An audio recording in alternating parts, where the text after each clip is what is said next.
Okay, so hello everybody. So my name is Taneli Miekikainen. I'm from Verizon Media, formerly known as Yahoo and AOL and so on. And I'm going to share you a little bit of a glimpse into how do we do machine learning at Verizon Media. So I'll tell a little bit more about what kind of machine learning we do, but mainly focus on what kind of tools and how is the sausage made. But because that's something that you don't usually hear in the research talk. So if you're interested more about what kind of machine models we are doing and so on, so we have plenty of papers everywhere in the machine learning data mining conferences, but this I'll be focusing more on the infrastructure and tools side. That how does it look like? Slightly also biased because I'm heading the machine learning platform at Verizon Media, which basically enables people to do machine learning at Yahoo and AOL and Verizon and so on. So that's basically what we do. Okay, so anyway, the first question, of course, always is that do we actually need machine learning? And do we do machine learning?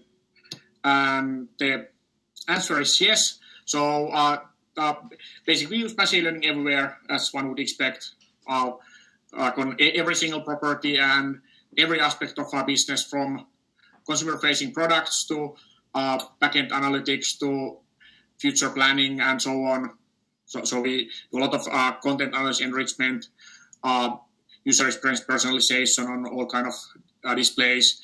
Yahoo Mail is doing a lot of feature improvements as well as making sure that our users would stay safe, not get abuse and phishing and so on, do coupon extraction and so on. Then we also do a bunch of stuff around search ranking, query completion, as one would expect.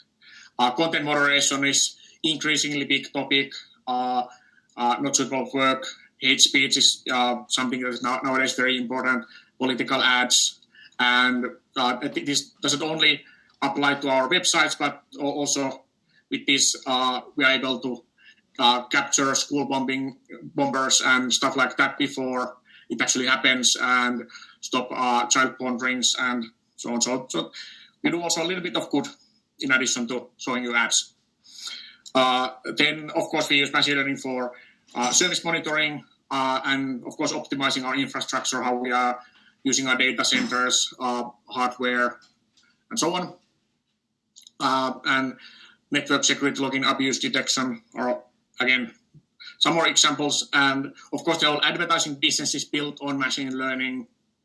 And like any other company, we also do customer insights and analytics to basically plan our business and figure out what kind of products would be cool in the future based on users' behavior and all such things. And in addition to that, as Verizon acquired us a couple of years ago, an interesting expansion has been also towards Verizon, where we are now starting to do a lot of machine learning, and the opportunity there is quite broad, ranging from like the lowest levels of physical network infrastructure to Verizon customer care and everything in between. Okay, so let's take a look. How does the infrastructure look like? So our core big data infrastructure is running in our own data centers for both for historicals and data security reasons, that we have better data governance there. And the approach is pretty simple. So since early days, we have been relying on open source software. So our core big data infrastructure is, of course, Hadoop, where Yahoo was early on starting to transform this toy project into something that can be used in production. And it has been a long journey, but it has been now working well. So I actually remember Ville maybe can tell more about, but when Yahoo started to work on this at that time, it was so bad that, for example, Ville had to build a new and better MapReduce framework for Nokia and the rest of the world called Disco. Highly recommend it. You should check it out. Especially if you live in last decade, so then it would be probably the best option. But unfortunately, now Hadoop has gone past that. But anyway, so yes, so our infrastructure is mainly Apache big data tools, and we are, of course, actively contributing those and driving most of the projects there. And the idea there is that in this way, we can ensure that we don't fall behind, as well as make sure that there are more pairs of eyes looking into this. And about the scale, so we are running one of the biggest internal big data environments in the world, apart from the public clouds. So we have something like 40 to 50 million jobs per month, few trillion queries per month, and overall the big data fabric is quite big. So we have some over 400 services running there, some 60,000 nodes, a couple of exabytes of storage, and so on. Anyway, so that's how it looks like. And maybe one interesting aspect here is that while almost everything is open source, in some cases we haven't open sourced the software. So while open source is great for certain things, in certain cases we need to have full control of the software ourselves, because, for example, when you develop a new feature for Hadoop, you anyway need to go through the committees and agree that let's do this and that. And that's why, for example, our data governance tools are currently still fully in-house, that we, and also because they tie much more deeper into our rest of the computing infrastructure. But anyway, so kind of like that might be an interesting aspect, that mostly open source, and especially strictly open source, not any kind of Cloudera Hadoops or Hortonworks Hadoops and so on, but Apache Hadoops and so on. But in some cases, then of course, we also have products that open sourcing might not have made much sense, so there wouldn't be so much demand, or where we basically would have anyway ended up having our own forks, in which case that kind of undermines the purpose of open source a bit.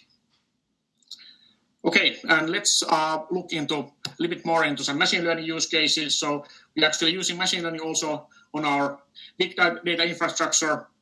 One example is that we are doing something called Overcommit. So one of the challenges that we have in our hardware all the time is that we run out of resources, as we have only fixed amount of hardware. So we'd like to be able to do more with the same resources that we have.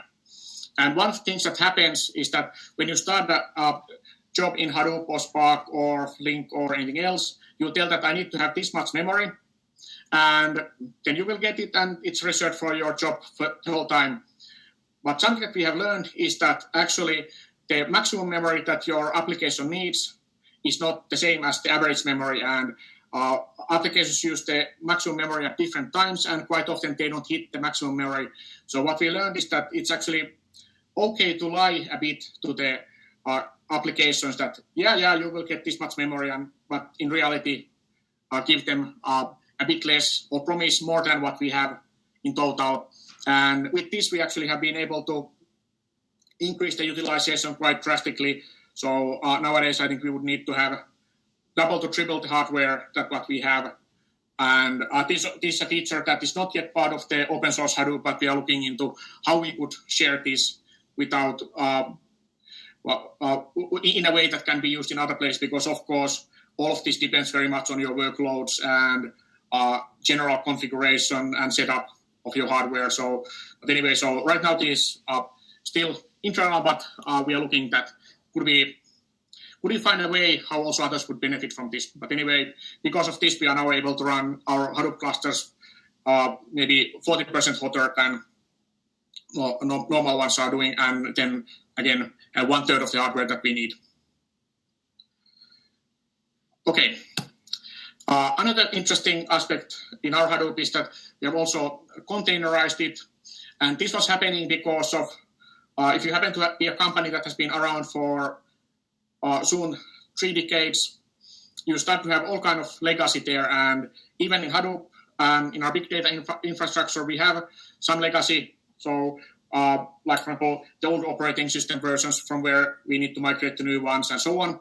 And because of that, we actually wanted to make the transition this time a bit easier, as last time it was a bit tricky, breaking many of the production jobs and so on. And we basically decided the easiest way for doing this is to containerize the whole Hadoop in such a way that in your job level, you can tell that which operating system version you are running. And this also provides some additional security improvements and so on.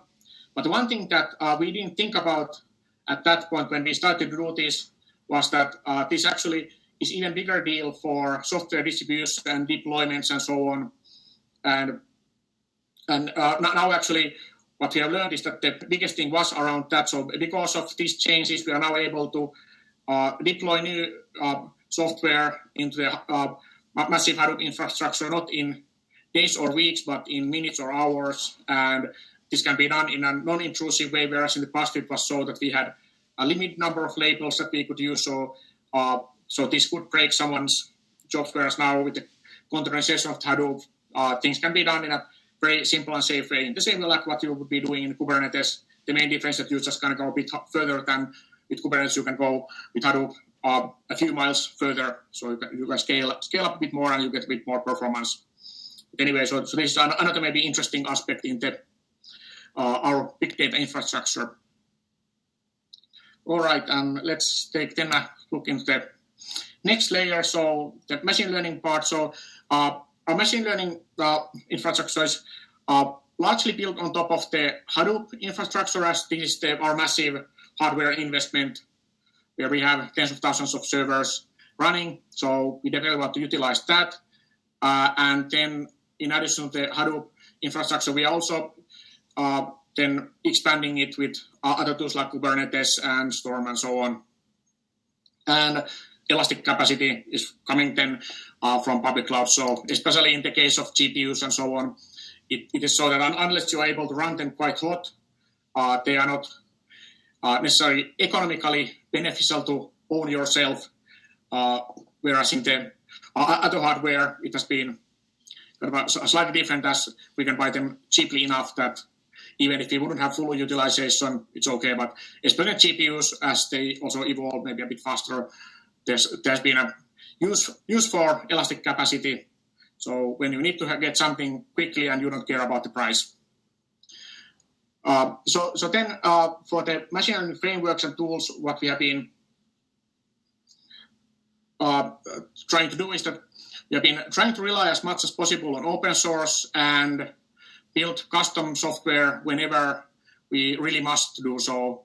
Because again, the nice thing with open source is that if the project stays alive, it continues to evolve without any investment, and you can at least be guaranteed that you are on par of what's available for everybody.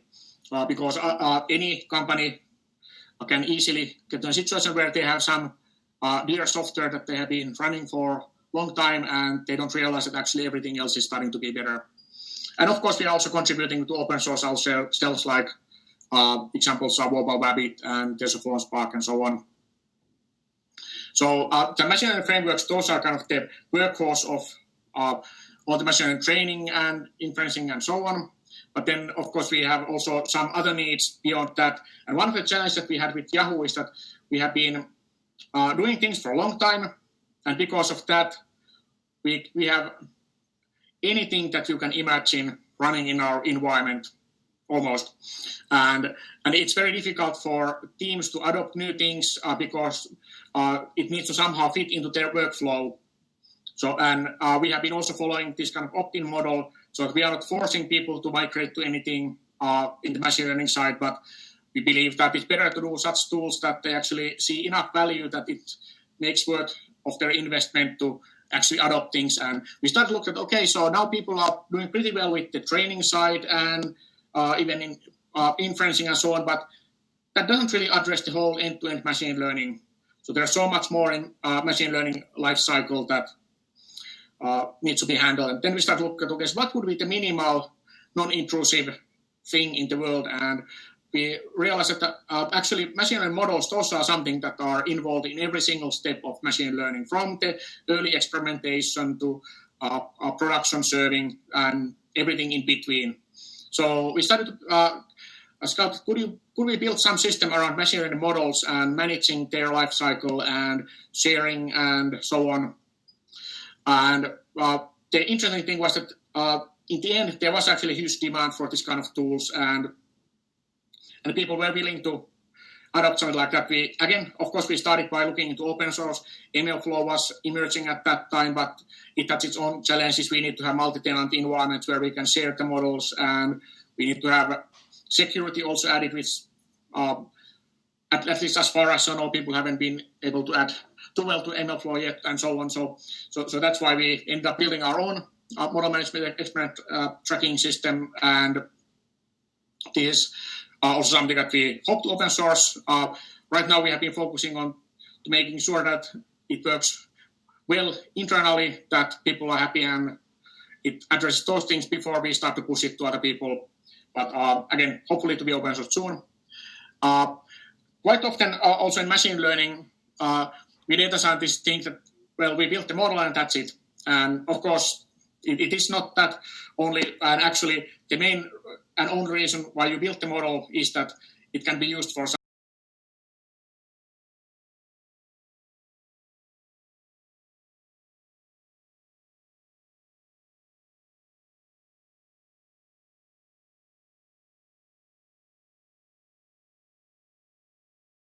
critical products that must be always up. The teams are not very eager to adopt centralized solution by some team that says, hey, we are going to take care of it and it will work really well, trust us. When you are awake at 3 a.m., your service being down, and then the guys who say that trust us might not be waking up in 5 minutes, you are losing millions of revenue.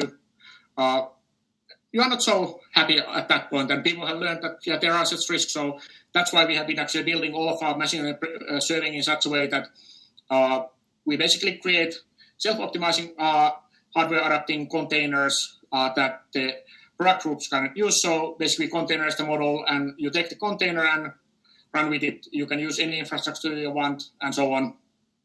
And we will never be a bottleneck there or middleman. And that's overall like how we have been trying to build the machine learning environment, that for any service that we build, it needs to be at least as easy to get out from that as it's to get in. Because, again, I'm sure that many of you have experienced the adventures of adopting some promising-looking technology based on great speeches by the vendor, and then realizing that you are stuck with it because it was especially designed for login.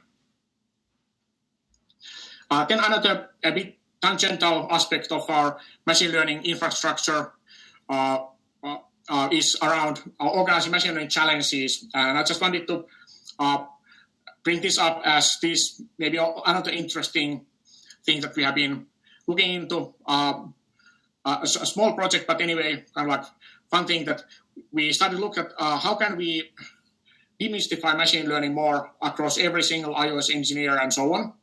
And we of course thought, okay, Kaggle competitions and others are really cool, but the problem is that people learn there about some generic problems, use some generic tools, and then they come back to our environment and they are not able to do anything anyway. So how about that we actually would tell people more about that we actually have a lot of really important and interesting machine learning challenges, use our own platforms and infrastructure to organize challenges on top of those, and then solve problems that really matter. And in the best case, people are able to contribute into core products of the company. And I'll tell more about that later if we still have time. And then finally, one of the aspects around our machine learning stack around the serving is also document ranking, like building search engines and so on. That has been something that Yahoo has been doing for a long time.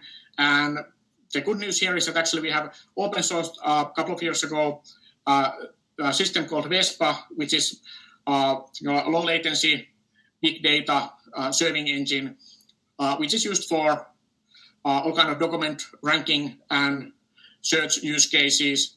Its main difference to its other open source alternatives is that it's more difficult to install, but runs faster and actually has pretty decent machine learning support. Like in your ranking, you can actually use TensorFlow models, ONNX models, and pretty much anything automatically rather than just having a bunch of manually create rules. And yeah, as said, it's available open source at Vespa.ai, and then also I think the Vespa team would be interested to hear if you happen to be looking for a hosted option for that. You can find their contact information from Vespa.ai. Okay, And so let's look more into details. So I mentioned that so we have been mainly relying on open source, but sometimes we also have to do something ourselves. And this is one of the examples. So as our big data infrastructure, especially in the past, was solely Hadoop, it was one of the challenges was that, okay, so how do you run any modern distributed machine learning frameworks on top of those? Because those were usually designed for dedicated custom clusters of GPU servers that were often bare metal, not running any distribution frameworks. Like TensorFlow originally required you to do a lot of manual work in order to get any kind of cluster running. Whereas in our world, the whole infrastructure was running on Hadoop, and we were very happy about that as it enables us to utilize the resources much more effectively and also abstract it out any kind of server maintenance from the normal users, so you could have fault tolerance and scalability there, and you wouldn't need to care about the exact infrastructure where you're running. But in the case of distributed machine learning, that's a bit tricky. And because of that, we actually created frameworks for a couple of deep learning frameworks to distribute on top of Hadoop and actually on top of Spark, which is our a bit cleaner and simpler execution engine. So first we created a project around Cafe on Spark to basically be able to run distributed Cafe on Spark cluster. And currently, the main thing we are using for on Hadoop side is TensorFlowOnSpark, which basically enables you to spin up temporary TensorFlow clusters to run distributed TensorFlow jobs on top of Hadoop infrastructure. And this is available open source and is compatible also with Spark 3 once it comes available. So if interested, just search for this, and we are happy to help you if you want to try it out. Then, in some cases, we also haven't been open sourcing software. So this is an example of such scenario. So we had a challenge at Yahoo that we were building so big models that they couldn't fit into any server, and especially any reasonably priced server like that you could buy for less than 100,000. And this emerged especially in the case of some massive word embeddings and such use cases, and also it could be used to accelerate some other computations. But anyway, so because of that, then we started to look at how can we solve this kind of issue, and the natural solution for here was to create distributed parameter servers and then use those to take care of storing your model and doing some elementary computations there, whereas then and then run algorithms normally on top of Spark as usually in our case. So this basically enables us to scale our machine learning to a scale where MLflow would never work, and not many other frameworks either. We haven't open sourced this as this mainly useful in the case when you have petabytes and petabytes of data. So the number of users who would need this wasn't large enough for us to make it worth open sourcing the project. But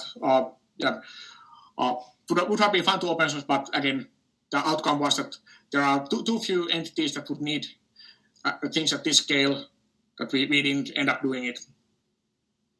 And not only does this enable us to build bigger models, but of course it makes things faster. And with internal products, you always, of course, need to also ask the question that, do we really need to have this? Do we still need to maintain this and so on? Unfortunately, we are still in a situation that in our last benchmarking, this was still 5 times faster than TensorFlow on building our word-to-vec models, for example. So we are still evolving it, and actually new use cases are emerging all the time, surprisingly. So, anyway, so those are always the challenges that at least we have been facing with internal products, to note when to let go. This is definitely something that we are going to continue, but in some other cases we have been fortunately been able to migrate to something else. And sometimes, of course, that happens even at open source. So, like, for example, this has replaced internally pretty much all of our mobile Rabbit usage and so on. Okay. And then I think I'm pretty much out of time already. So in the experiment tracking model management side, as I mentioned, we have this project called Caramel, which we again are looking into open sourcing once we get it the level that we believe that it will be the best option for people. And we see for prediction containers, again, trying to overall take the approach that we help people to solve problems by happy paths and doing themselves rather than selling them black boxes that then will keep them hostages forever. And for prediction containers, things have been working on really well in that way, and in many other cases, the same approach has been working well. So overall, actually, our ideology is quite much more like Lego bricks. That our platform is basically a bunch of bricks that you can build all kinds of things. With that, you need to have a little bit of skill and motivation to put the bricks together, but then you can do anything. Whereas the typical challenge that we have been facing with vendor solutions when we have been trying those is that, you get some sort of human castle, but there's only so many things that you can play with that. And the last thing that I mentioned earlier was the oatmeal machine learning challenge. By the way, the strange name of oatmeal emerged from our previous name. So when Verizon acquired Yahoo, so they combined Yahoo and AOL, TechCrunch, Huffington Post, and so on into one company. And at that point, I think they didn't dare to name us as Verizon. And also they couldn't name us as AOL or Yahoo because one part would have been unhappy. So for some reason, we came up with the name Oat. And so that's how oatmeal was created. This is, I think, the last existing oat product. Anyway, so I think this is pretty much all I had. Happy to talk more about anything around this or